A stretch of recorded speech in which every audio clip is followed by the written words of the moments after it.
சிறப்பு நேர்காணலுக்கு உங்கள் அனைவரையும் அன்போடு வரவேற்கின்றேன். இன்றைய நிகழ்ச்சியில் நாம் சந்திக்க இருக்கக்கூடிய ஆளுமை திரைக்கலைஞர் திருமிகு ரோகிணி அவர்களைத்தான் சந்திக்க இருக்கிறோம். ஹேமா கமிட்டி அறிக்கை மலையாள திரையுலகை புரட்டி போட்டிருக்கிறது அப்படின்னே சொல்லலாம். நிறைய அதிர்வுகளை ஏற்படுத்தி இருக்கிறது. ஹேமா கமிட்டி அறிக்கையினுடைய பார்வைகள் ஏதோ ஒரு திரையுலகம் சார்ந்து முன்வைக்கப்பட்ட கேள்விகளாக நம்ம பார்க்க முடியல. இது சமூகத்தின் முன் எழுப்பப்பட்டிருக்கக்கூடிய கேள்விகளாக நமக்கு தோன்றுகிறது. அது குறித்து நம்ம விரிவாக பேச இருக்கிறோம். வாருங்கள் நேயர்களே. வணக்கம் மேடம். வணக்கம்.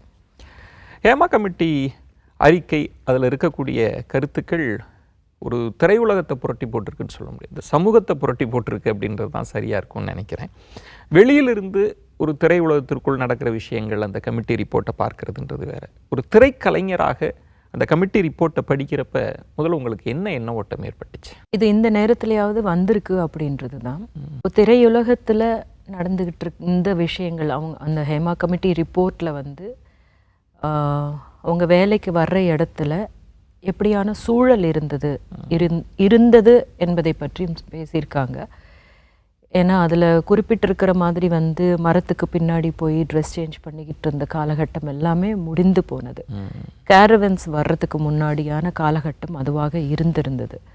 ஆனால் கழிப்பறைகள் அப்படின்றது இன்னுமே வந்து போராடி வாங்கிக்கிட்டு இருக்கிற ஒரு விஷயமா தான் இருக்குது. அந்த ஹேமா கமிட்டி ரிப்போர்ட் கொடுக்க வேண்டிய இல்லை அதை கமிஷன் பண்ண வேண்டிய தேவை என்ன, எந்த சூழலில் ஏற்பட்டிருக்கு அப்படின்றதையும் நம்ம முதல்ல கவனத்தில் வச்சுக்கணும் அப்படின்னு நினைக்கிறேன்.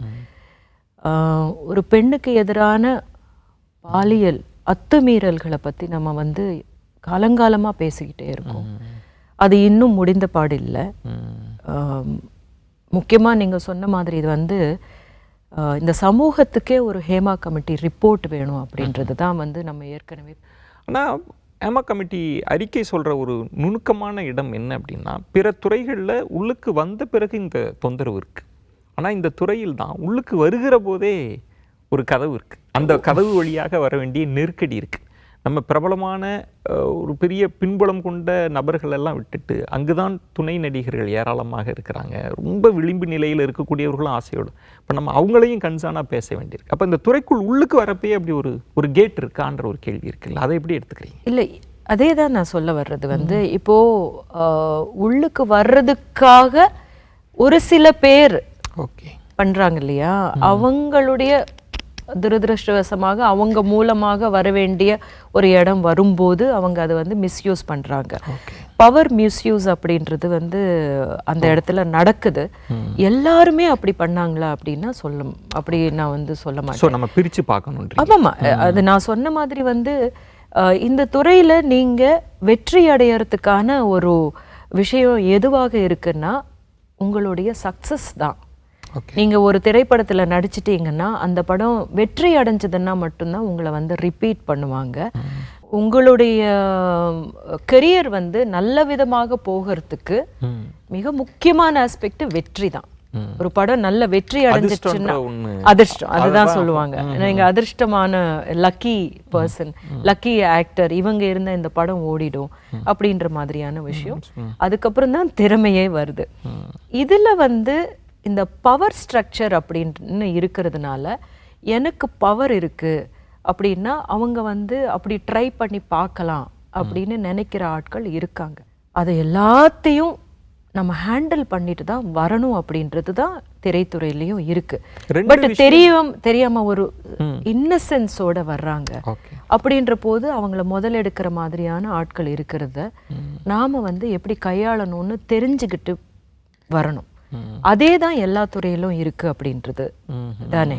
நீங்க சொல்கிறது வந்து இதிலிருந்து தப்பித்து கொள்வது, உங்களை பாதுகாத்து கொள்வது அப்படின்ற இடத்துல தான் இது வரைக்கும் இருந்திருக்கோம். இது வரைக்கும் அப்படிதான் இருந்திருக்கோம். இப்போ இந்த உரையாடல், இந்த ஹேமா கமிட்டி திறந்து விட்டிருக்கிற ஒரு உரையாடல் வந்து மிக முக்கியமான ஒரு உரையாடலாக நான் பார்க்கிறேன். அப்படி தப்பித்து கொள்ள தேவையில்லை. அப்படியான சூழல் இல்லாத ஒரு சூழலை திரையுலகத்தில் நாங்கள் அமைத்து கொடுப்பதற்கான ஒரு விஷயத்தை வந்து இது துவங்கி வச்சிருக்கு அப்படின்னு. இப்போ பாலியல் அத்துமீறல், சுரண்டல், இந்த மாதிரி விஷயங்கள்ல அது எல்லா துறைகள்லையும் இருக்கிற பெரிய சிக்கல். அவங்களால உடனடியாக வந்து புகார் தெரிவிக்க முடியல. எல்லா இடங்கள்லையும், அது நீதித்துறையாக இருக்கலாம், காவல்துறையாக இருக்கலாம், ஒரு பெரிய நெருக்கடிக்கு பிறகு தான் உள்ளுக்கு வராங்க. அது திரைத்துறையிலையும் இருப்பதாக சொல்லப்படுது. இதில் உடனடியாக அதை வெளிக்கொண்டு வருவதிலோ, பிறர்களோட உதவிகளை பெற்று என்னிட்ட ஒரு தவறு செஞ்சிருக்கிறாரு, இவரை தண்டிக்கணும் அப்படின்ற இடத்துக்கு நகராமல் இருக்குல்ல. ஒரு கமிட்டி ரிப்போர்ட் வந்து அதுவும் அவங்களோட அந்தரங்கமாக பேசி பாதுகாப்பு உணர்வுகள்லாம் கொடுத்து தான் வாங்க வேண்டியிருக்குல்ல. என்ன உண்மையில் என்ன சிக்கல் இருக்கு? இதுக்கு மெயின் காரணம் நான் என்ன சொல்கிறேன்னா, சமூகத்துக்கு ஒரு நடிகை அப்படின்னா இருக்கிற பார்வை ரொம்ப முக்கியமான ஒரு விஷயமா நான் பார்க்குறேன். ஏன்னா கேரக்டர்லெஸ் அப்படின்னு தான் வந்து எல்லாருமே த ஹோல் சொசைட்டியே பார்க்குறாங்க. இப்போ ஒருவேளை நம்மளை பற்றி இந்த மாதிரியான விஷயம் நடந்திருக்குன்னா, ஐயோ இப்படி நடந்திருக்கா, இதை எப்படி வந்து அப்படி செஞ்சவங்களை கண்டுபிடிச்சி அவங்கள ஒரு விசாரணைக்கு உட்படுத்துவோம் அப்படின்றத விட்டுட்டு இதை சென்சேஷனலைஸ் பண்ணுறதுனால இந்த புகார் கொடுத்தவங்களுக்கு ஏண்டா புகார் கொடுத்துட்டோம் அப்படின்ற இடத்துக்கு தள்ளிவிடுற மாதிரியான நிலைமை மற்ற துறையில் இருக்கிற பெண்களை விட சினிமா துறையில் இருக்கிற பெண்களுக்கு அதிகமான ஒரு அழுத்தமும் அதிகமான ஒரு அவங்களை அசிங்கப்படுத்துகிற மாதிரியான ஒரு தன்மையும் இருக்கு.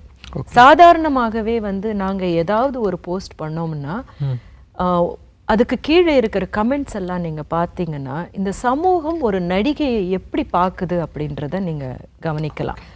அவங்கள வந்து கேலிக்குள் உட்படுத்துகிற மாதிரியான, இல்லை ரொம்ப வேர்பலாக ரொம்ப தரக்குறைவான லாங்குவேஜ் பயன்படுத்துகிற மாதிரியான சமூகமாக தான் ஆண்கள் தான் சொல்லுவேன் நான்.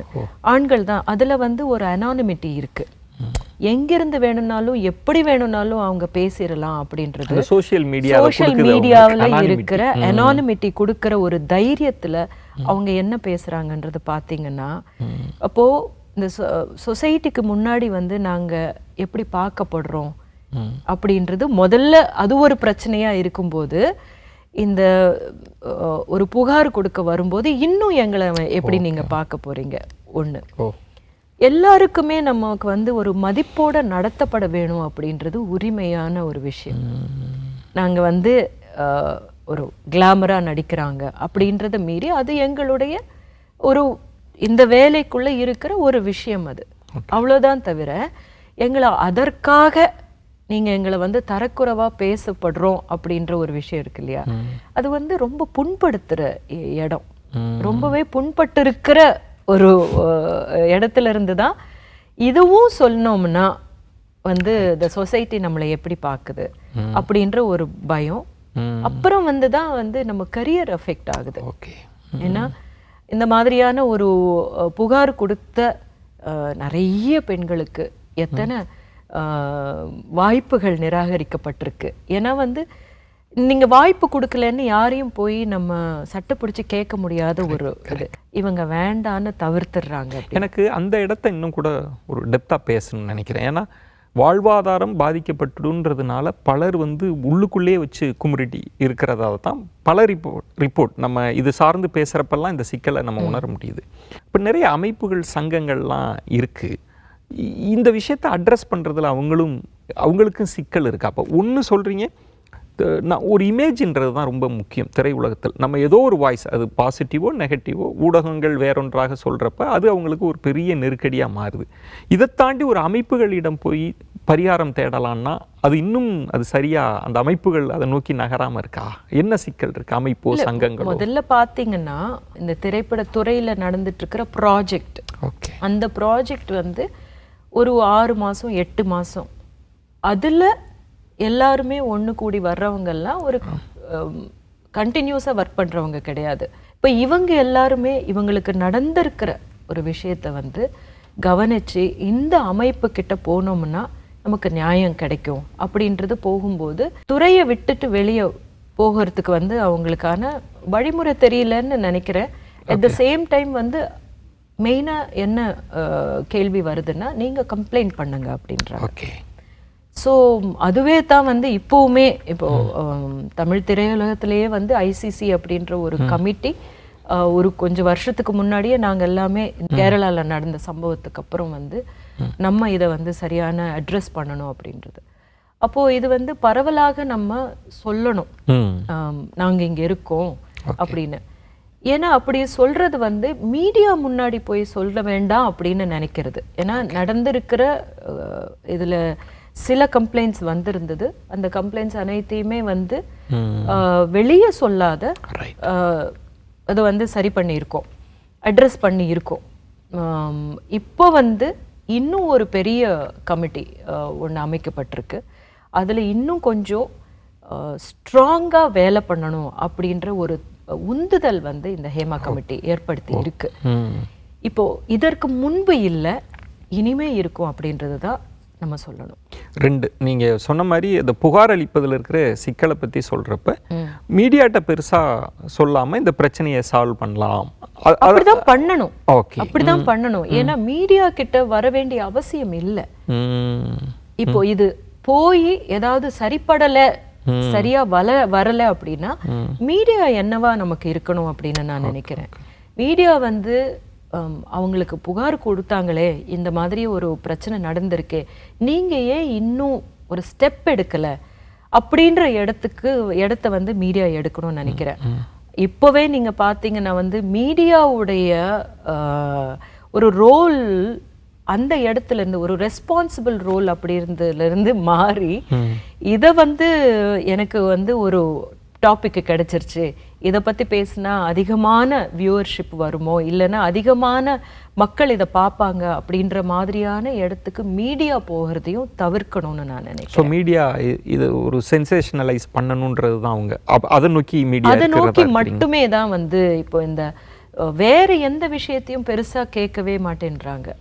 இது வந்து சரி செய்யறதுக்கான இடத்துக்கு போறதுக்கு கூட இது எங்களை நிறைய பேரை இதை பின்னுக்கு இழுக்குது. நம்ம பேசிட்டோம்னா நம்மளை வந்து இந்த மாதிரி தான் கேள்வி கேட்குறாங்க அப்படின்ற இடத்துக்கு போகுது. மௌனம் காக்குறாங்க அப்படின்னு சொல்லிட்டு ஒரு குற்றச்சாட்டு வச்சிருக்கு.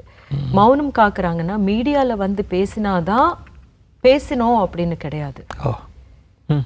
நிறைய பேச்சுவார்த்தைகள், நிறைய உரையாடல்கள் உள்ளுக்குள்ள நடந்துகிட்டு இருக்கு அப்படின்றது நீங்க நம்பணும். அது நடக்காம நம்மளுடைய இந்த ஒரு வாழ்வாதாரம், இது நிறைய பேருக்கான ஒரு வாழ்வாதாரம் கொடுத்துட்டு இருக்கிற ஒரு சினிமாவை ஒட்டுமொத்தமாக ஒரு தவறான இடமாக சித்தரிக்கிறதுல ஏற்படுற ஒரு அழுத்தங்கள் இப்பவே வந்து நிறைய சினிமா ரிலீஸ் ஆகிறத கேரளால தள்ளி போயிருக்கு.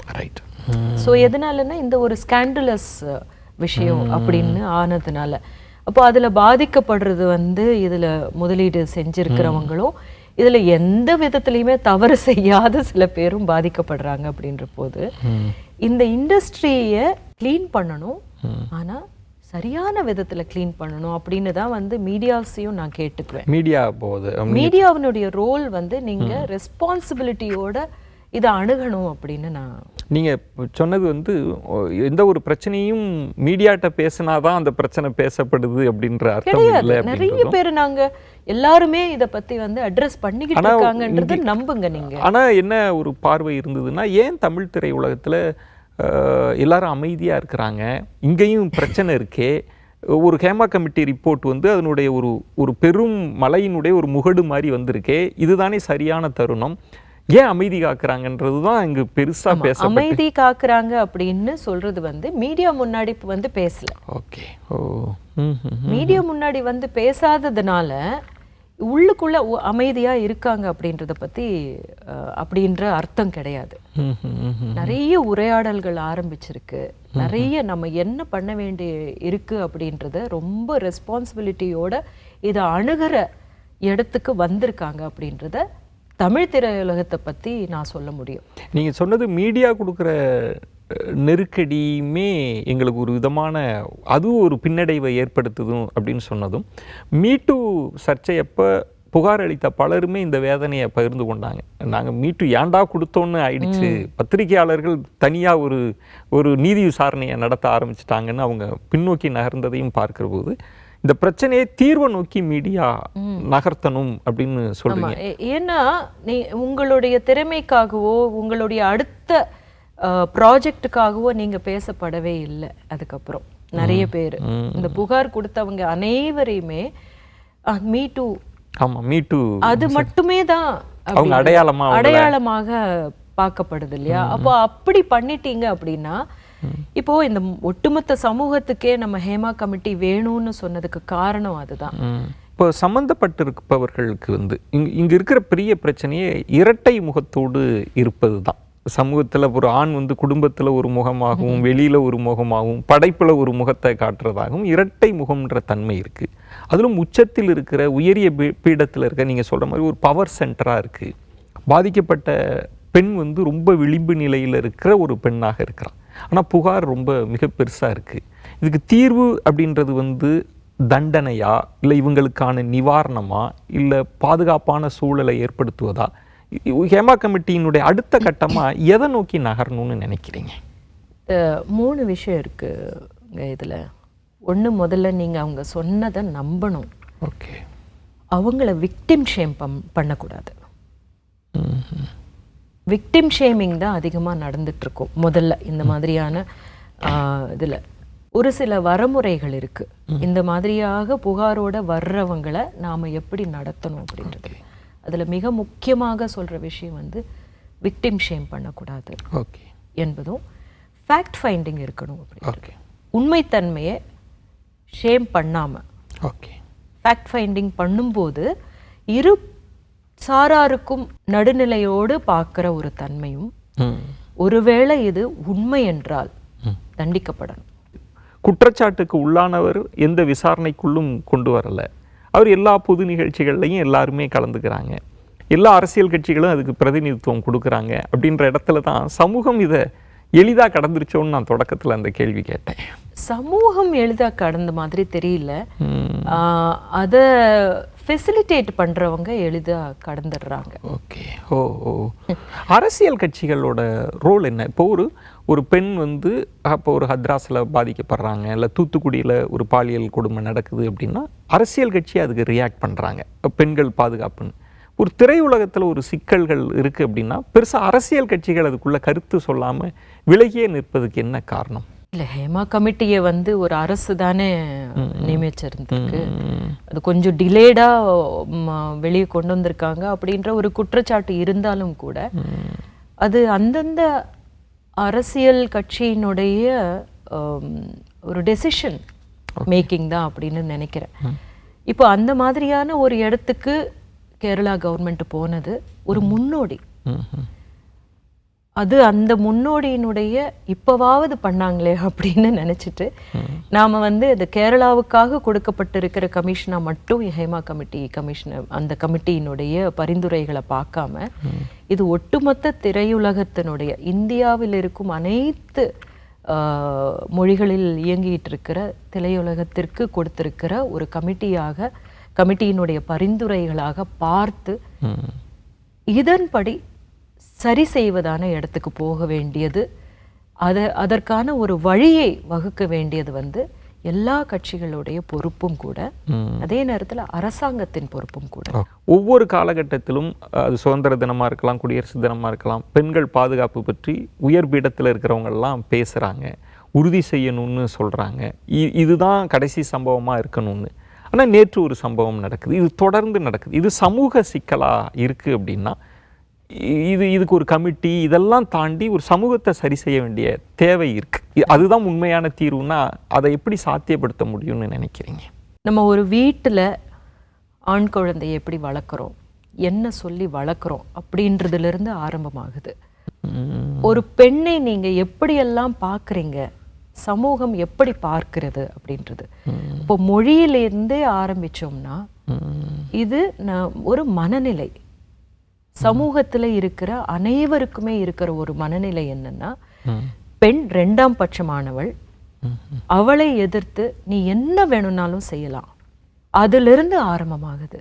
இவை அனைத்தையும் சரி செய்தால் மட்டுமே தான் பாலியல் துன்புறுத்தல்கள், பாலியல் ரீதியாக யாருமே பார்க்கலன்னா நான் இதை செஞ்சுட்டு தப்பிச்சிட முடியும் அப்படின்ற ஒரு இடத்துல ஆண் மனம் இருக்கு அப்படின்றது.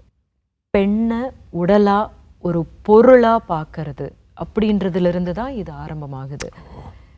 அதை அனைத்தையுமே வந்து எல்லா வீட்டிலிருந்தும் எல்லா ஆண்களும் சேர்ந்து இதை சரிப்படுத்தணும் அப்படின்ற ஒரு உறுதியோட எல்லாத்துக்கும் மேலே முதல்ல இதை தான் பண்ணணும் நிச்சயமா அப்படின்றது தான் நாங்கள் காலங்காலமாக சொல்லிட்டு இருக்கோம். அப்படி பேசினவங்களை எல்லாரையுமே வந்து பெண்ணியவாதி அப்படின்ற அந்த பெண்ணியவாதின்ற வார்த்தையே வந்து ஒரு பேட் வேர்ட் மாதிரி பேசிக்கிட்டு இருந்த சமூகம் தான் இது. ஆனால் இதைத்தான் தொடர்ந்து சொல்லிக்கிட்டே இருக்கும்.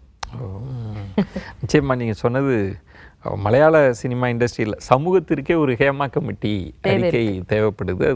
அதுக்கான தீர்வுன்றது ஒரு குடும்பத்திலிருந்தும் தொடங்கணும். இது பற்றி சமூகம் சிந்திக்கணும், ஊடகம் சிந்திக்கணும்னு நிறைய விஷயங்களை விரிவான பார்வைகளை முன் வச்சிங்க. மிக்க நன்றி. மற்றொரு சிறப்பு நேர்காணலில் உங்களை சந்திக்கிறேன். அதுவரை உங்களிடமிருந்து விடைபெறுகிறேன். நன்றி, வணக்கம்.